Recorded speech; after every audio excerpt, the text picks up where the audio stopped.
And a very good afternoon, everyone. Welcome to Issues and Attitudes. This is Jeff Owens. Yes, I'm back. Thank you for having me. Today we're going to talk to Carle in Carle's Hospital, Dr. Asia Lystila. She's a family medicine doctor at Carle. Welcome, Asia. Thank you. Happy to be here. And Holly Cook, Director of the Emergency Department at the Carle Foundation Hospital. Welcome, Holly. Thank you. And so appreciate you both coming in on this, well, it's a gorgeous Monday at least. Yes. Getting you out and about. Why don't you, we'll start off with each of you. Just tell us a little bit about yourself. Sure. I'm Asia Lystila. I'm a family physician. I've been at Carle since 2008. So a long-time job. It's stuck. I love it. Best job. I'm actually from Effingham, but was born at Surbush, and so local lady. I always say I have the best job because I get to help people. So follow that up. It's going to be a tough one. I'm Holly Cook. I am the director of the emergency department at Carle Foundation Hospital in Urbana. I am also local, born and raised in Charleston, Illinois, so this is very near and dear to my heart.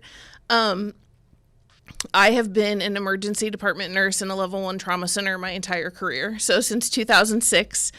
And chaos is where I'm the most comfortable. That's what I'm very, very good at, and I love every second of it.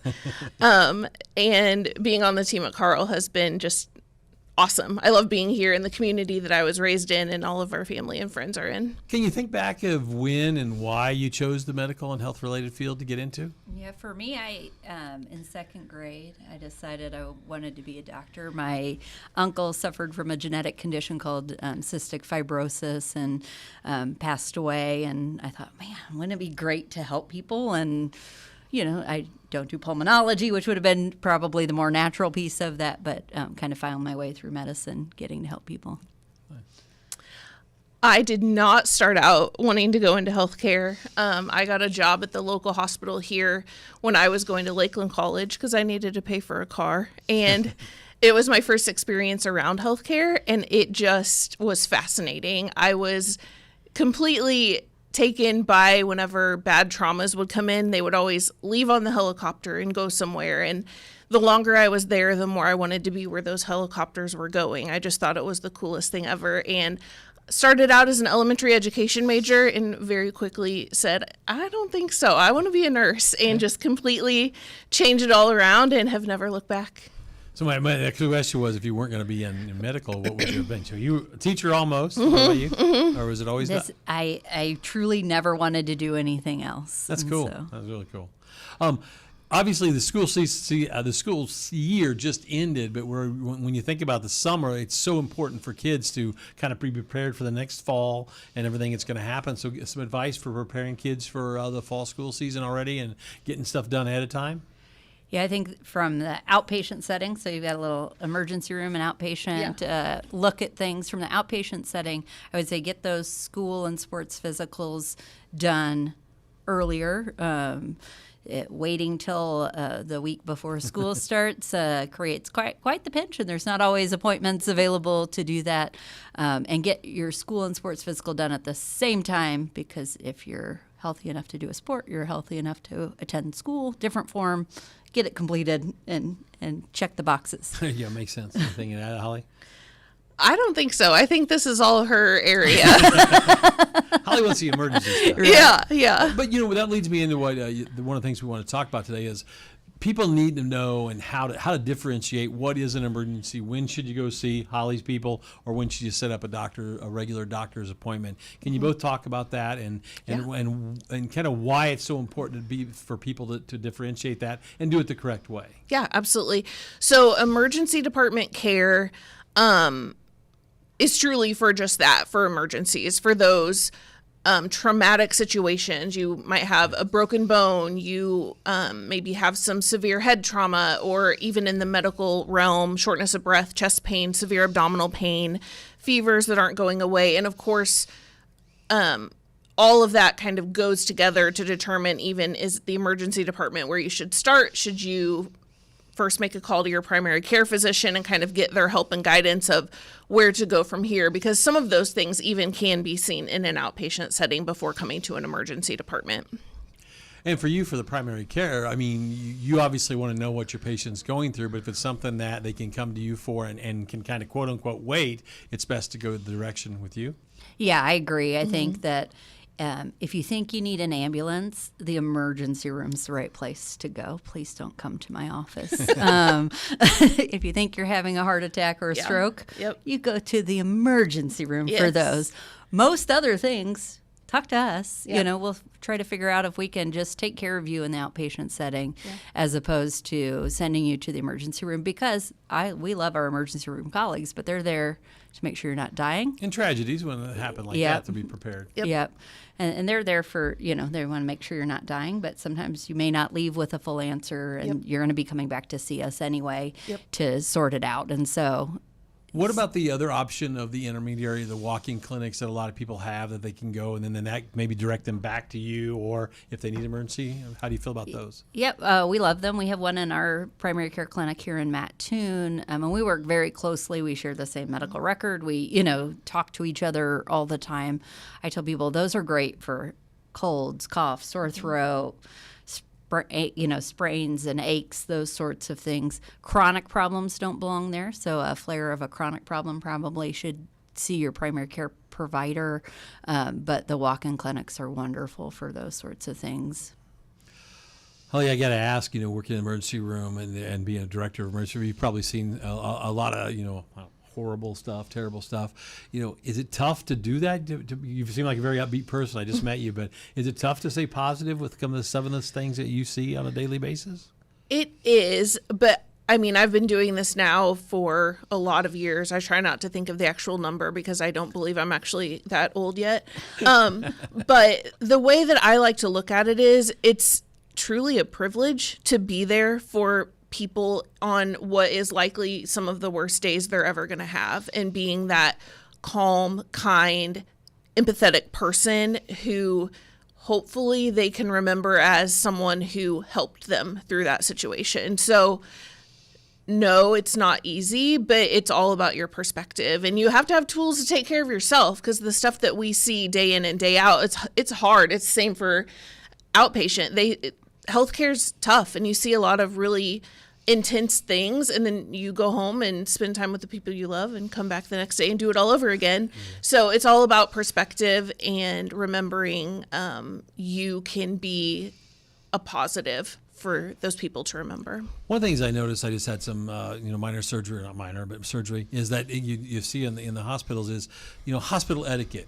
There's a lot of signage in everywhere you go, and whether it's Carle, Sarah Bush, or anything, how people act in the settings. Does it also affect on how you react being in the healthcare field? It's tough for when the people are rude or mean or screaming because their appointment's late or whatever. Can you give us some advice on hospital etiquette?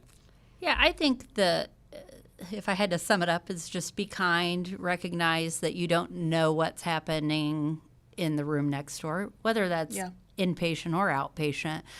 We deliver terrible, heart-wrenching news to people, and sometimes we think it's going to be a short appointment, and the well opens, and you need to take the time that it takes. And there's no great predictor for that, and that if you just understand that there's probably a reason that you're unaware of, it's not somebody twiddling their thumbs or trying to be difficult. The wait in the emergency rooms because there's a trauma that's happened. The wait in the ambulatory clinic maybe because I just had to tell someone these treatments aren't working and you're going to die from this, and how do we help you, get through that?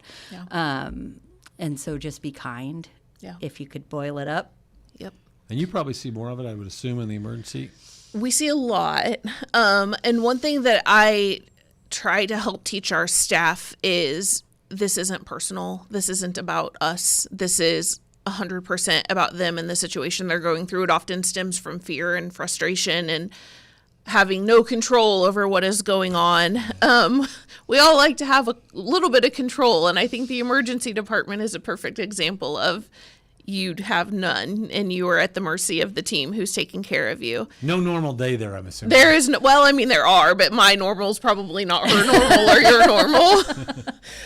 And just helping the staff understand that, I mean, obviously, we don't tolerate violence and the mean, ugly things that tend to happen in that environment, but just helping to kind of like switch spots and understand a little bit maybe where they're coming from with that frustration. Okay.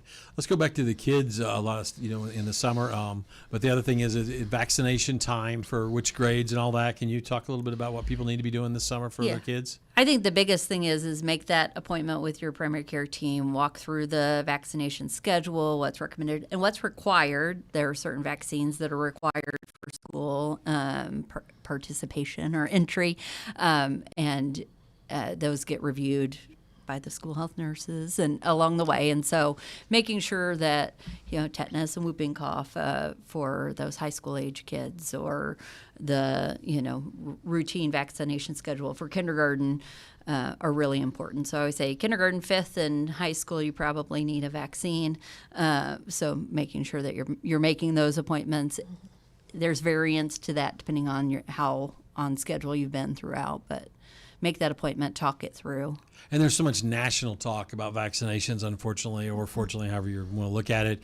And so does that make your job tougher that when we have people telling you you don't need vaccinations when most people say, yes, you do? I mean, is it tough to gauge that? I think it's harder, mostly because it's the sound bites, not the full information and literature that's shared, right? Yeah. And so in the past, when I started my career, you would just say you need this vaccine and it would happen.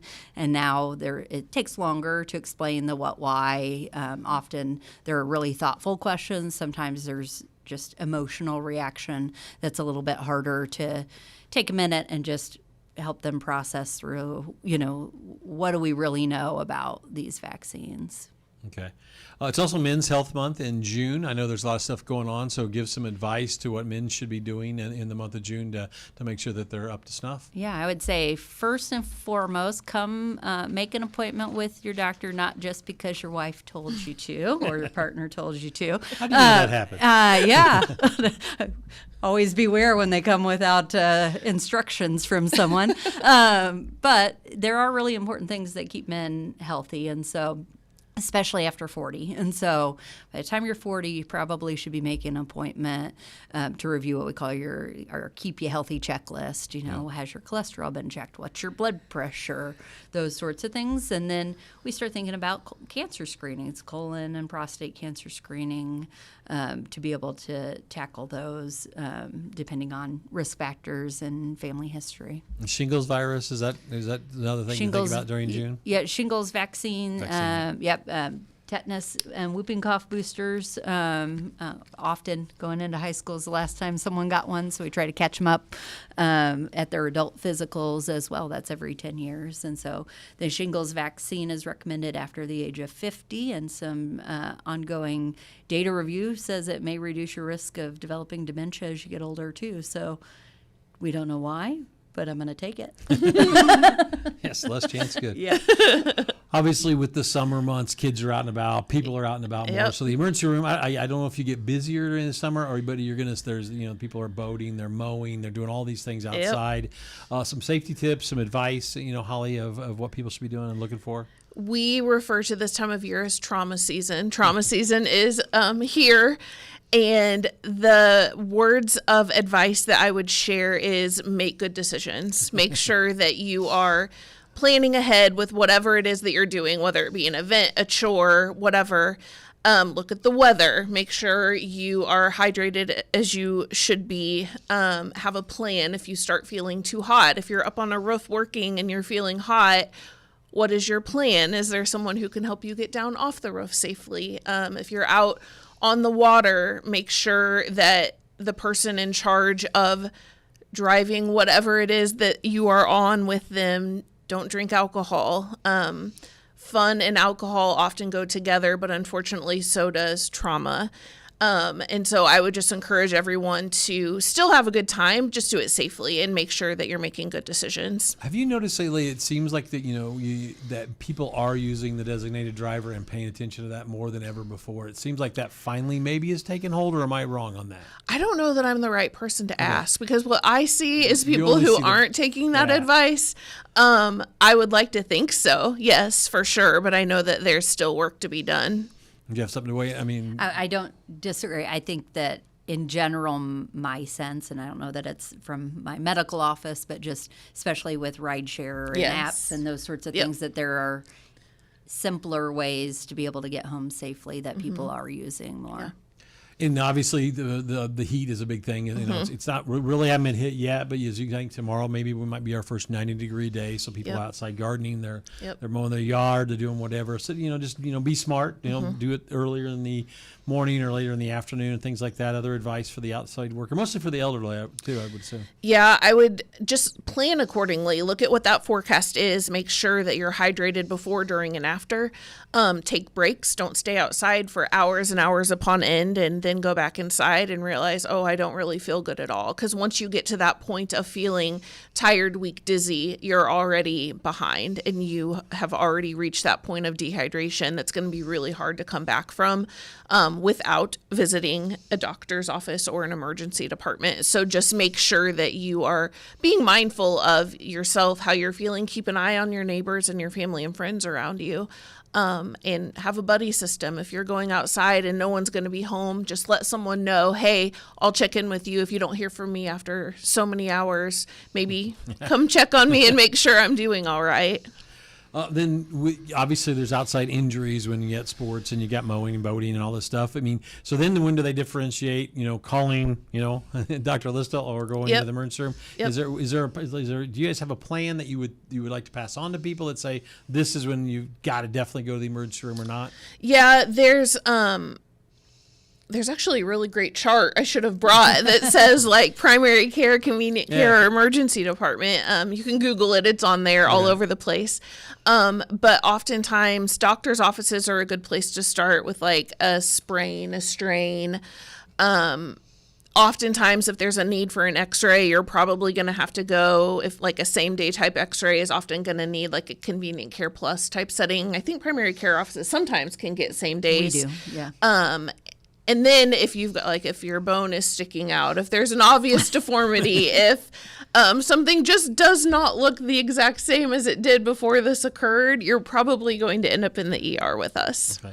And then this is kind of more of a personal, but I think it's how many people in a week do you see? I mean, how many different clients? What do you call it? Patients. Yeah. I can't think of the word. As a full-time physician, about 80 patients a week in the primary care clinics. Okay. And then emergency room on average per We week? are up to about between 280 to 300 patients a day. And so in a day, it's 24 hours. So that puts us at our weekly average has been ending anywhere between like 1,700 to 1,800 patients a week. And you are something called the Level 1 Trauma Center, Correct. right, in this area. So what Yep. does that mean? And then why does that bring more people to Carle? So we are fortunate to be the region trauma center, and Illinois has all different regions for EMS. The way it's divided up, we're the Region 6 trauma center, but we also serve a lot of other regions that don't have trauma centers, namely Southern Illinois. There's not many down there. You get pushed over to like Evansville or St. Louis or Carbondale, I think is level 2. But a level 1 trauma center means that 24 hours a day we have trauma surgeon capabilities, anesthesia capabilities, OR capabilities, and we essentially, no matter the day, the time of day, the injury is, we have the resources to take care of it. Okay. So does that mean the doctors are on call, or there's always somebody there? They're there. They're there. I Yep. wonder how that worked. Okay. Yep. Crazy. Just when you think about it. The other word that's kind of re-entered its head is, at least in the news, and since we're a radio and TV center here, we pay attention to the news. Believe it or not, COVID is kind of back, not back. Your opinion of where we're at on this COVID strain? Our numbers currently are still fairly low. However, there is a new strain that's kind of starting to get a little momentum. And if history tells us anything, a summer wave, is probably likely. I don't think it'll be a tsunami. I think it'll just be a wave. Yes. We're all knocking. I think it'll just be a wave. And so, it's not a virus that is truly seasonal like some other viruses that we see. So historically, we've seen a summer push of numbers, and with what we're seeing overseas, I think that's what we will see. You've both been doing your job for a long time at Carle. What are the kind of the changes that you are still amazed by, maybe in the last 5, 6, 7 years that you would have never thought about when you started what you're doing now? Oh gosh, Oh man, that's a hard question. because it's also different. We I were know. doing paper charts. Yeah, yeah. I joined the team in Carle in 2019, and less than a year later, we were preparing for a pandemic. I would not have expected we set up the tent outside of the emergency department with cots, and I mean, I was a little shell shocked of Yeah, I bet. wasn't expecting this. But now it's just kind of become business as usual. So I don't know. I'm going to have to think on No, that that's one. fine. That's a good question. Yeah, I think some of the biggest changes have been around some of the pharmaceutical changes, Yep. and the targeted immunotherapies that exist now for diseases, CRISPR, where you can actually fix somebody's genetics for some wow. of these conditions like sickle cell. Like Yeah. that's mind blowing to me, and they're starting to expand some of the things they're doing on that front, and so. What will that mean for a lot of these genetic things is exciting, I think, but, costly, but exciting and life-changing for so many people. So, What about how fast they tend to be able to get you in and out in terms of, because surgery used to be you would sit there for a week, not a week, but a few days before they let you go home. Now, I mean, I say this ironically, the first show back for me, I just had knee surgery, and it's like, you want to go home today? And like, I'd like to if it's possible. And, like 4 hours after surgery, you're, being wheeled to the car. So, so I find that amazing that, Yeah. because I go back to my mom had, knee replacement surgery, and she was in the hospital for 2 or 3 days before they would even kind of let her move it. yeah. That realm has definitely changed. There's so much more done in the ambulatory setting, and I could probably debate for days on some of it, on which parts are better and Yep. or not. Yep. Because sometimes they end up back to see Holly. Yep. Getting out of there. But the things that I love about medicine is how much it's not anchored in just because that's how we always did it. Now, do you continuously go to training and get updates and it's constant learning? I mean, can you talk about some of that stuff? Yeah, speaking for myself, as an ED nurse, I still have all the same certifications that I had when I was at the bedside at the beginning, and have my trauma continuing education. I have to do yearly stroke education, STEMI heart attack education that we have to do, and on and on and on. And I think to be able to lead a team appropriately, you've got to stay up just like your bedside staff are on all the practice changes and the way things are evolving so quickly. Yeah. And in the ambulatory setting as a physician, like for family medicine, you have to have at least 150 hours every 3 years of continuing education. Oh, wow. And so it's a lot, and it's on purpose because even that can't keep you all the way up to date on all of the things. And so it's part of what I love about what I do is I always get to learn and see things through a different lens. And I suppose that when you take some of the continuing ed and you learn something, you can maybe pass that on to somebody that's really had a problem with this that they never thought about a year ago. So it can be cool that you can kind of be that doctor that allows them to try something new to hopefully make their life better. Absolutely. Yep. The other thing that I read about in the news world and even social media is people having trouble finding a primary care doctor. Advice: are you taking new patients, or how's that work for people looking? We're all taking new patients from Carle ambulatory, but we are in a bit of a desert in this region. We do not have enough physicians to be one-on-one with patients like it used to be back in the day.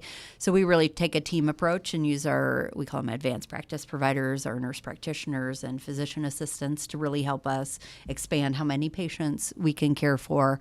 And we're starting to use our nurses differently and doing more education and visits just with the nurse and identifying, hey, you need a physician's input here versus this is appropriate for someone else. So when you are having something that needs a physician mind, we can get you there. Mm-hmm.